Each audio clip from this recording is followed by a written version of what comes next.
How's it going, guys? Week 2 of the Midnight Beta is finally here, and with it, a ton of changes for Affliction, including a bunch of changes for our talent tree, as well as I've been working on a ton of UI things over there, trying to get things a little bit closer to how I like them. So let's jump right into it. Let's talk about it.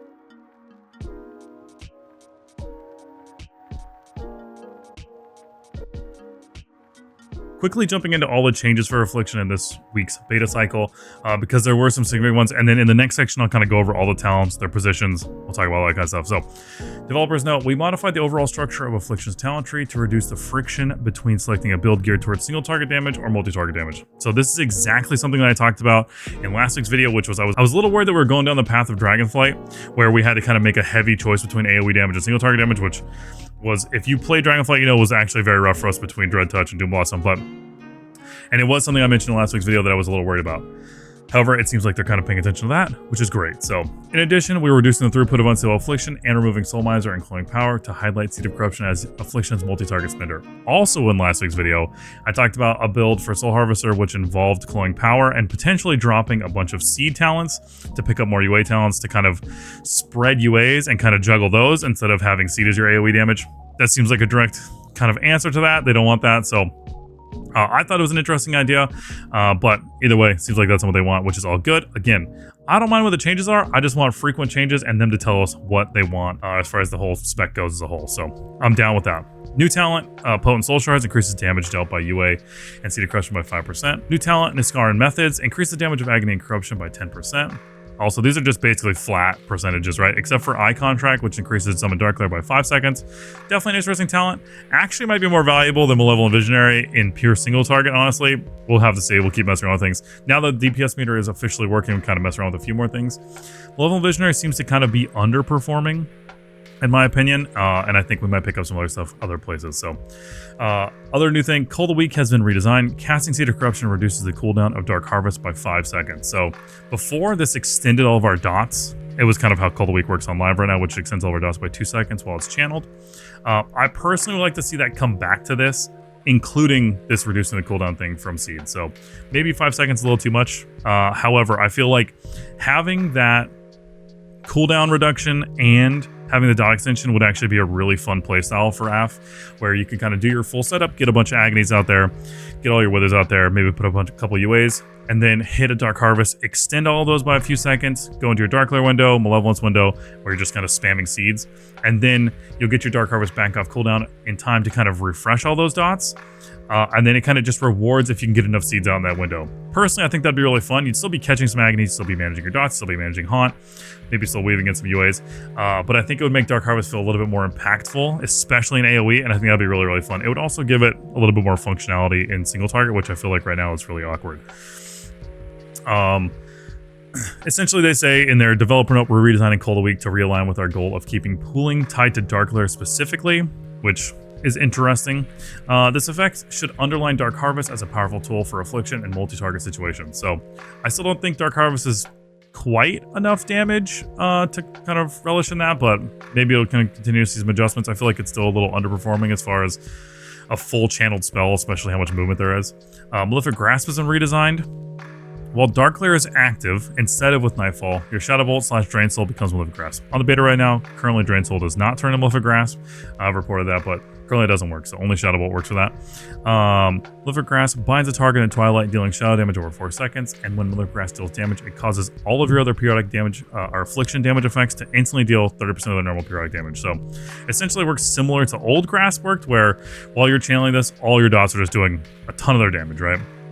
It's really interesting with Wither too, because it kind of makes your Withers like collapse really, really fast, which is kind of rad. I don't know if it's intended, but it's actually kind of rad. Personally, I kind of liked when this was tied to Nightfall. I think it's a little strange now that it's tied to Dark Lair, specifically because it changes our entire rotation in single target, which, if that's their intention, that's really interesting, but you kind of are shifting your cooldowns, and it kind of, in my opinion, reduces Dark Lair's value a little bit in AoE. In single target, it bumps its value significantly higher, but in AoE, it's kind of weird because you're not really going to be casting a lot of Grasp in AoE, right? Which is kind of the whole thing with Seed and UA Spender. It kind of causes this conflict to happen. But essentially, the way I've been playing the rotation now is when we go into a pull, we go Haunt, into UA, into Wither, into Agony, and then we will Dark Harvest, Potion, Trinket, dump as many UAs as we can onto the target, and then Dark Glare to catch all of those UAs, which right now Dark Glare is not actually extending UAs, and Unstable Afflictions are not giving us any Wither stacks. And then I'm dumping all of my Malefic Grasp to kind of get as much value as we can off of draining all those UAs. I think that is the correct way that I've been playing that, but obviously I'm sure plenty of things will change. It's a little hard to get a full grasp of how that feels, because obviously UA is not being extended by Dark Glare, and it's not giving us all the Wither stacks, but it's still a very interesting change to our single target. Still feel like Dark Glare is a little underwhelming in AoE. I think it'll be better when it actually is extending everything correctly, though.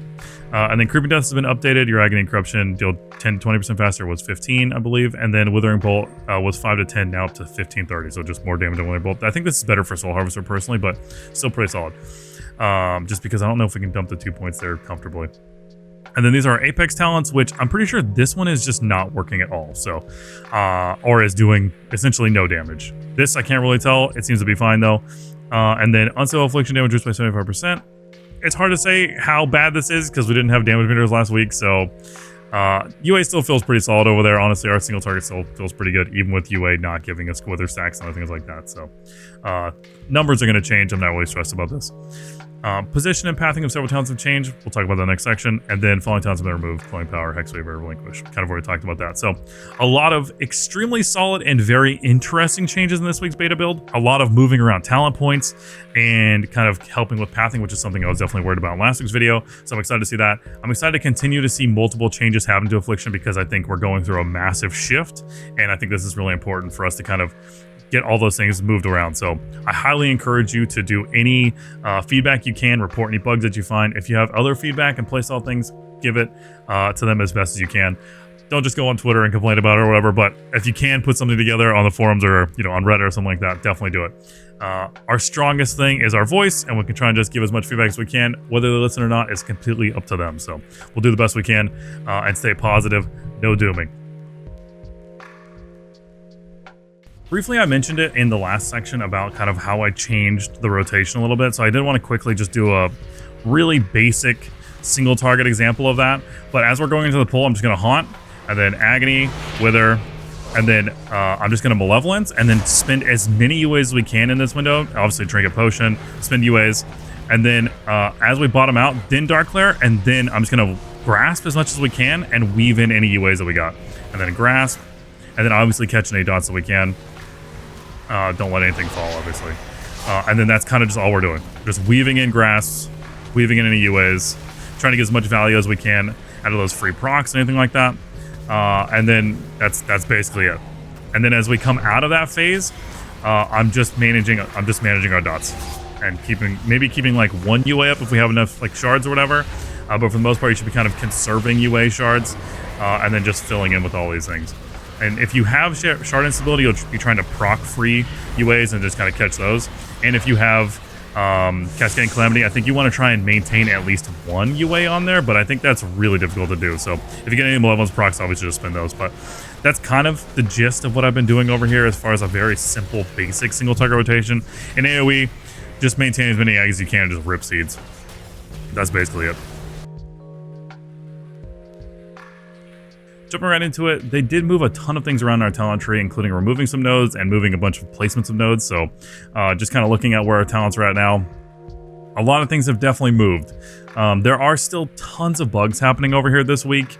I'm sure we will still see several weeks of fixes and things like that, and hopefully some of these fixes for Affliction come sooner rather than later, just because it's really hard to test things. Like Dark Glare is still not fully extending UA right now, so when you have a UA out there and you extend it with Dark Glare, it actually extends the time, but then similar to my last video where it goes to like 8 seconds, it just falls off. So I'll try and put a clip in here of that happening in a key, but essentially you'll put all your UAs out there, you'll Dark Glare, extend them, and then they just fall off randomly. So it's a little hard to get a full feel for how that could feel in a full setup.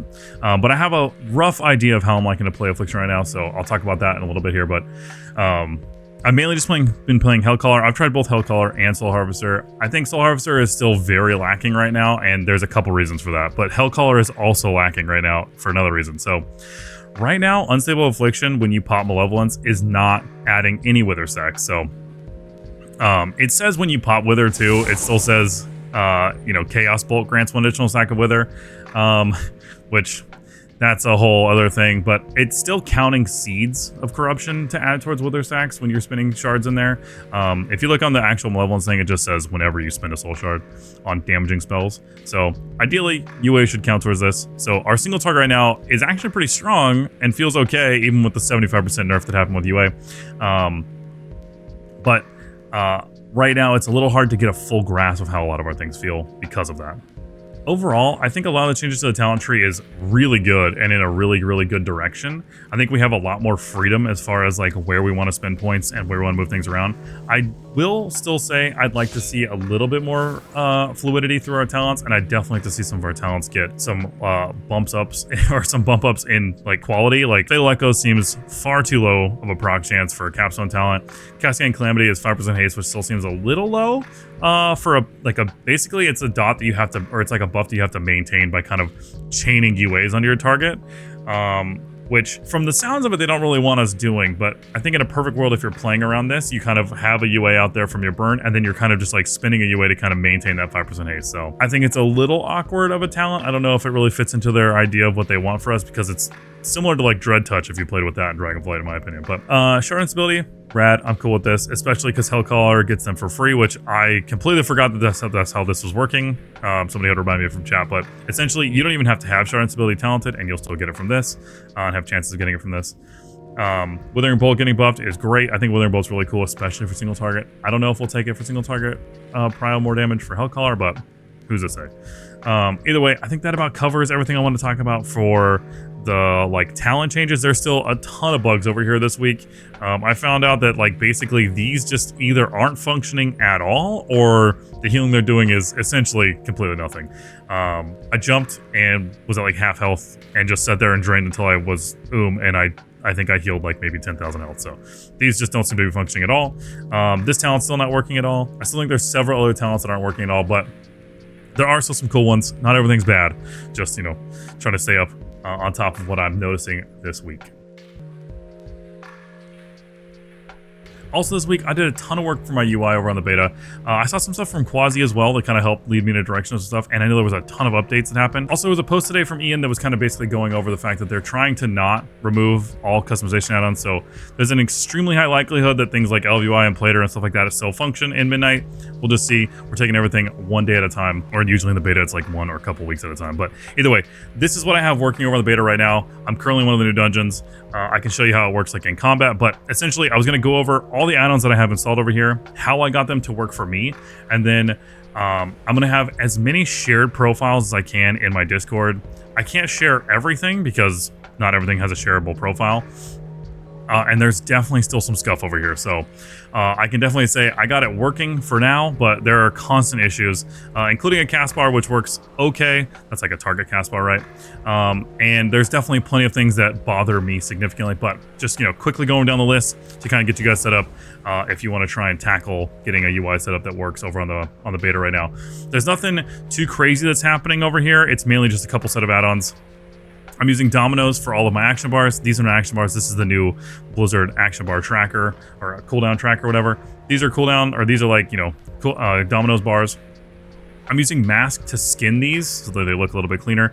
I'm specifically using mask zoomed, which I think is just a base one that's just part of mask. You don't even have to download anything extra for that. The only thing you do have to download extra is mask and Blizzard bars. That allows you to skin these advanced cooldown manager bars. And then I'm using Platinator to adjust the editing for this. Platinator is really, really strong as far as what we're allowed to do with the default Blizzard nameplates. Essentially, it allows you to edit them pretty extensively. So we can share this, and this is shared in my Discord if you want to grab mine.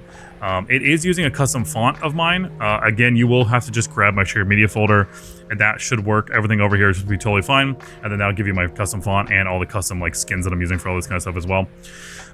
Essentially though, this does work for the most part. I still have some serious issues with the nameplates over here, especially with the stacking.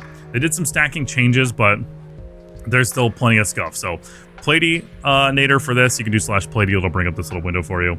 And you can grab my profile if you want. You can basically grab every single element that's in there and move it around if you want. So, every little thing you can kind of drag and move around. You can adjust everything in here. There's a lot of potential. If you just click everything, it gives you options for all those little things. So definitely dig into that if you want. There are custom styles, all that good stuff. But you can grab mine in the Discord for free if you want it. Bigwigs is similar to what Bigwigs was before, except it's allowing you to just edit the ones that Blizzard has baked in. I haven't done a whole lot of messing around with Bigwigs, but you know, it's still in there.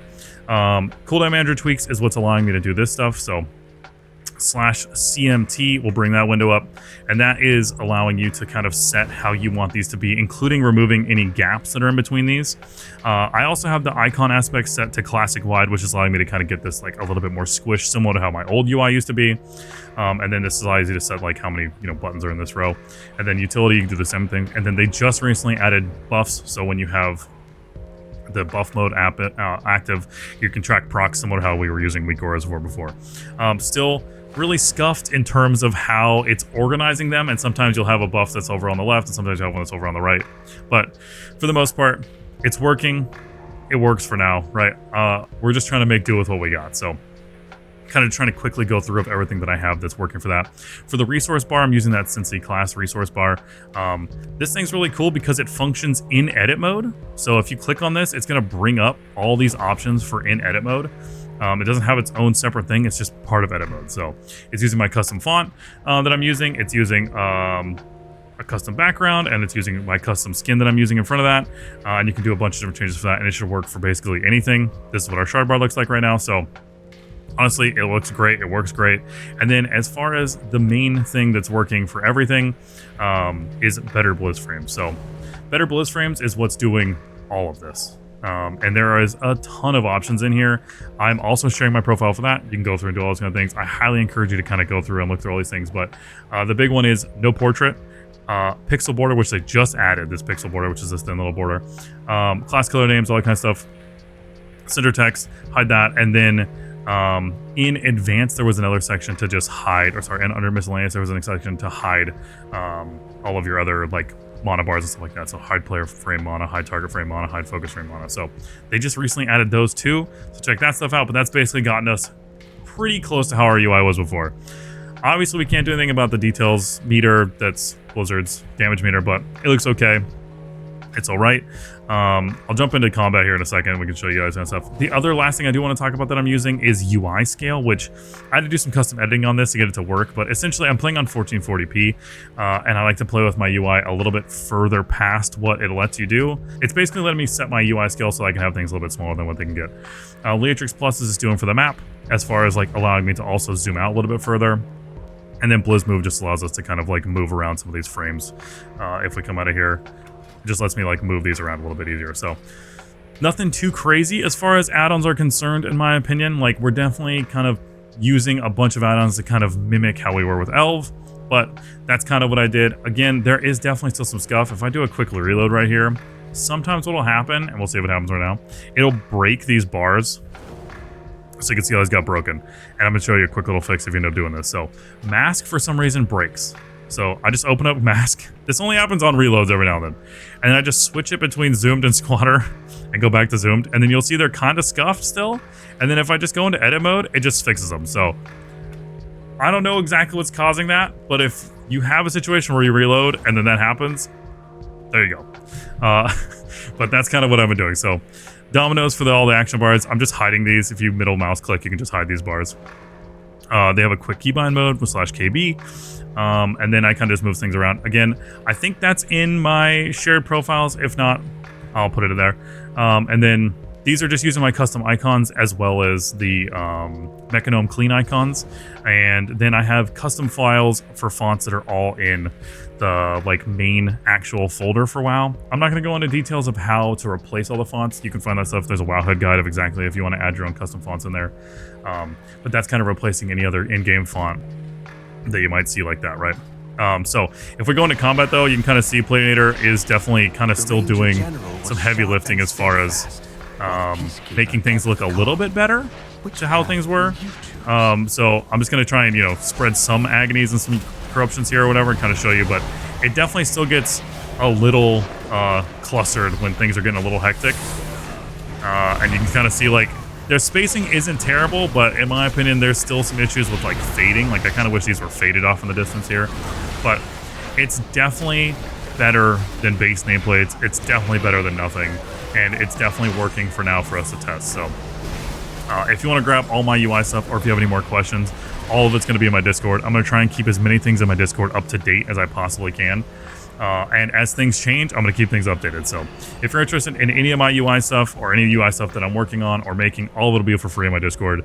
And hopefully, if LVUI comes back and stuff like that, obviously all my profiles for that will be available. That's what I usually like to work in more. But this is a pretty solid alternative to people who don't want to use LVUI. And so if this ends up staying, I'll probably try and keep this up to date if LVI does come back, so that we have a version for people who don't want a version for people who do. So I'll try and do something like that. I did want to quickly cover all the stuff that I'm using for my UI over here on the beta, since it has been asked a lot in the stream, and it's not as easy as just saying grab my LVI profile, right?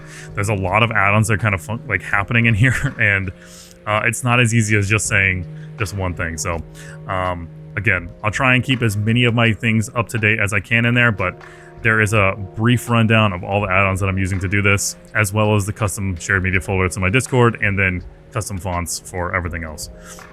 So hopefully that helps you guys. I'm very excited for Midnight, and I'm very excited to kind of redesign UI things. So if that interests you, be sure to subscribe for that, and be sure to come by the Twitch. That about wraps it up, guys. Thank you so much for watching. I appreciate it. If you want to stay up to date on all things Affliction this season and going into the beta and all that kind of stuff going into the actual release, be sure to subscribe, all that good stuff. I'm going to be trying to upload as many videos as I can, staying everything up to date here. As well as if you want to come by the Twitch, I'll be doing live beta stuff all the time. So be sure to come by for that. As well as I did touch on some UI things here. I am currently still in development of my UI going into the Midnight release, but I know that there's a lot of things changing. I know there was that post from Ian today on Reddit or whatever, talking about how they don't want to get rid of all our customization options. So I feel like this is mainly just a temporary thing as far as what we're working with now. Who knows? Either way, I'm going to try and get everything as close to possible for you guys and for myself, obviously. So if you like to use my UI, or if you want to use anything for my UI, everything will be available for free in the Discord. I don't plan on paywalling anything like that, so and I try and share as much as I possibly can, including my custom like UI elements, like my icons and my skins, and any fonts that I might use for anything like that. All that'll be shareable. So if you're interested in that, it'll all be in the Discord, and I'm trying to keep it updated as frequently as I possibly can. Either way, thank you guys so much for watching. I appreciate you, and I'll see you guys in the next one.